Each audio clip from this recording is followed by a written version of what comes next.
सांगाल यावर? खरं तर आपण पाहिलं गेले 3 दिवस हा मुसळधार पाऊस कोसळत आहे सगळीकडे, परंतु अक्षरशः स्मार्ट सिटीचे म्हणजे जे खरं रूप आहे ते आज सर्व नागरिकांना पाहायला मिळते। स्मार्ट सिटीच्या नावाखाली जो भ्रष्ट कारभार या सर्वांनी केलेला आहे तो आज आपल्याला पाहावयास मिळतोय।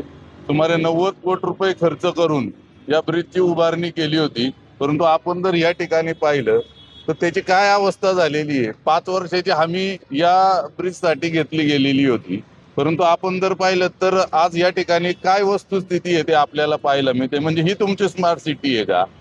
स्मार्ट सिटीच्या नावाखाली आजपर्यंत जो भ्रष्टाचार केला, जो पैसा गोळा केला, तो यासाठी केला होता का? उद्या या इथनं म्हणजे सर्वांचं श्रद्धास्थान असलेले तुकाराम महाराजांच्या पालखीचं आकुर्डी या ठिकाणी सायंकाळी मुक्काम असतो आणि या ब्रिजवरनं आणि आजूबाजूच्या या इथनं सुमारे किमान 4 ते 5 लाखाच्या पुढे पब्लिक या ठिकाणी जाणार। ही तुमची स्मार्ट सिटी पाहणार आहे का? याच्यासाठी तुम्ही 8 तास केला होता का? म्हणजे तुम्हाला फक्त पैसे खायचे हेच नाही। आपण पूर्ण पिंपरी-चिंचवड शहरात जरी पाहिलं, दापोडी भागात काल जर पाहिलं, आजूबाजूच्या सर्व परिसरात पाहिलं, आज इथनं थोडे हाकेच्या अंतरावरती गेलं तर बजाज कंपनीच्या समोर देखील आज गुडघाभर पाणी त्याच्यावर त्या ठिकाणी साचलेलं आहे। म्हणजे ही तुमची स्मार्ट सिटी आहे का? आज तुम्ही वारकऱ्यांना हे दाखवणार आहे का सर्वांना? म्हणजे या तुमच्या स्मार्ट सिटीचा प्रचार करणार आहे सगळीकडं। अजून कशा कशात तुम्हाला पैसे खायचे कमी आहेत। आज जर समजा हा ब्रिज अजून जास्त प्रमाणात जर कोसळला गेला तर उद्या वारकरी या ब्रिजवरनं जाताना त्यांचं भवितव्य काय? आता पाहायला गेलं तर हे भक्तिशक्ती इथलं श्री संत जगद्गुरु तुकाराम महाराज आणि छत्रपती शिवाजी महाराज या नावाने हा ब्रिज बनवलेला आहे। यावरती काय प्रतिक्रिया? खरं तर आपण पाहिलं ज्यावेळेस आपण पिंपरी-चिंचवड शहरात प्रवेश करतो, भक्ती आणि शक्तीचं शिल्प म्हणून त्या ठिकाणी मोठ्या दिमाख्यात ते आपण उभारलेलं आहे। परंतु आपण जर पुढं आलं, हा ब्रिज पाहिला, मी मगाशी सांगितलं की सुमारे 90 कोटी 92 लाख रुपये खर्च आतापर्यंत या ब्रिजला झालेला आहे आणि त्याची वस्तुस्थिती आपण पाहतात। अक्षरशः तळवडे गावाकडे जाणारा रस्ता देखील खाली चिखलमय झालेला आहे। अजून देखील प्रशासनाचं या ठिकाणी लक्ष नाहीये। तात्पुरत्या स्वरूपात गाळ काढण्याचं काम चालू आहे, परंतु याच्यावरती काय उपाययोजना करता येईल त्याकडे त्यांचं लक्ष नाहीये। यदा कदाचित याचा देखील निधी काढून ते खायला कमी करणार नाहीये। आपण आता म्हणाला की 90 कोटी रुपये खर्च करून हा पूल उभा करण्यात आलेला आहे आणि कालच्या पावसामध्ये ही अवस्था ह्या पुलाची अशी झालेली आहे। शिवसेना शहर अध्यक्ष म्हणून आपली काय भूमिका असेल, त्यांनी हे काम घेतलेलं आहे, काम केलेलं आहे?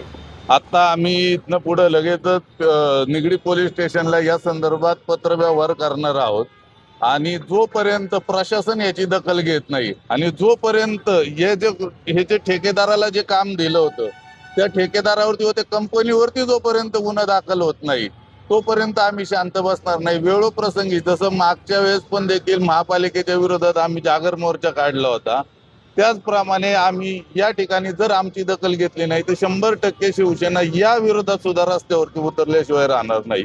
आपण जर पाहिलं स्मार्ट सिटीचा आव आणून यांनी किती भ्रष्टाचार केलेला आहे।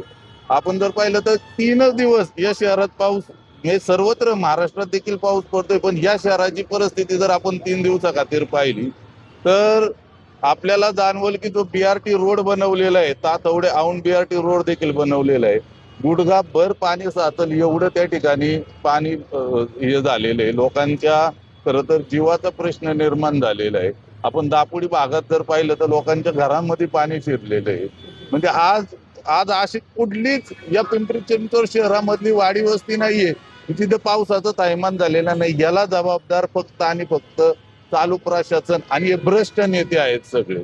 आम्ही या अगोदर देखील सुद्धा पिंपरी-चिंचवड महानगरपालिकेला निवेदन दिलं होतं की आपण नाल्यांची सफाई करा म्हणून, परंतु त्यांनी त्या ठिकाणी देखील त्याच्यावरती दुर्लक्ष केलेलं आहे। त्यांना फक्त ज्या जिथं पैसा खायला मिळेल त्या तिथलेच कामं फक्त ही करतात आहेत। बाकी सर्वसामान्य जनतेशी ही एक प्रकारची फसवणूक करतात। काय मागण्या असणार आपली? आम्ही तर आता क्लिअर सांगितलं की जोपर्यंत याची दखल प्रशासन घेत नाहीये, जोपर्यंत या ठेकेदारावरती गुन्हा दाखल करणार नाही आहेत, आम्ही आज निगडी पोलीस स्टेशनला निवेदन देणार आहोत। निवेदन दिल्यानंतर जर त्या ठिकाणी त्यांच्यावरती कारवाई नाही झाली तर 100% शिवसेना त्यांच्या स्टाईलमध्ये रस्त्यावरती उतरल्याशिवाय राहणार नाही.